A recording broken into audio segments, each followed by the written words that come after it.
మన దగదత్తిని ఎయిర్పోర్ట్లో 2500 ఎకరాలు కాజేయడానికి వచ్చాడు ఆయన. రామాయపట్నం పోర్ట్ అంటున్నాడు, అదేవిధంగా కృష్ణాపట్నం పోర్ట్ అంటున్నాడు.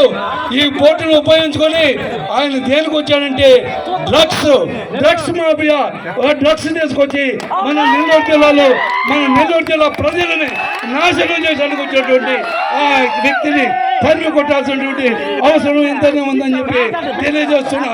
మరి ఇంకోది సౌమ్యుడు కృష్ణారెడ్డి మరి ఏ విధంగా కింద నుంచి పైకి వచ్చాడు, కష్టపడ్డాడు.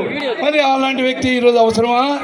ఇంకా కావాలి ప్రజాప్రతినిధి మీకు నేను చెప్పాల్సిన అవసరం లే. చాలా కథలుగా చెప్పుకోవచ్చు ఆయన గురించి. శాండ్ మాఫియా, గ్రావెల్ మాఫియా, మట్టి మాఫియా, అన్ని మాఫియా పేరు మాఫియాలకు డాను ఎవరంటే ఈరోజు కావలి ఎమ్మెల్యే ఓకే. అలాంటి వ్యక్తిని మీరందరూ కూడా గమనించాలా. ఎప్పుడైనా చేశాడా ఒక పని? ఈ ప్రాంతంలో ఏమైనా పని చేశాడా? అది చేశాడా? కావలి అభివృద్ధి చేశాడా అంటే ఏమి చేయాలా? కావలి అభివృద్ధి అంటే మీరందరూ కూడా గుర్తు పెట్టుకోవాలా. ఏం జరిగినా సరే తెలుగుదేశం హయాంలో జరిగింది తప్పితే ఎప్పుడు కూడా జరగల.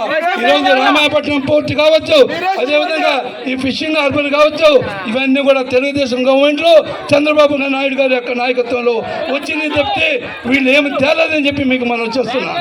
అలాంటి మరి వీళ్ళందరూ కూడా గమనించాలా.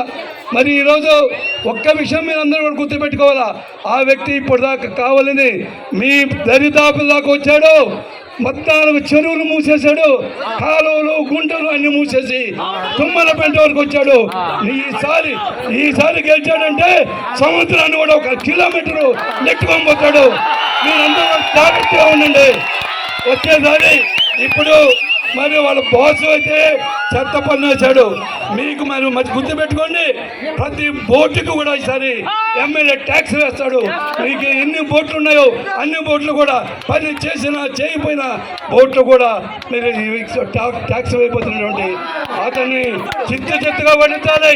అతనికి అభివృద్ధి తెలియదు, అవినీతి మాత్రం తెలుసు. అలాంటి వ్యక్తిని మరి అదేవిధంగా మరి విజయసాయి రెడ్డి గారి ఇద్దరు కూడా తుక్కుగా ఓడించండి. మరి ఇద్దరు సౌమ్యులు, ఇద్దరు మహానుభావులు.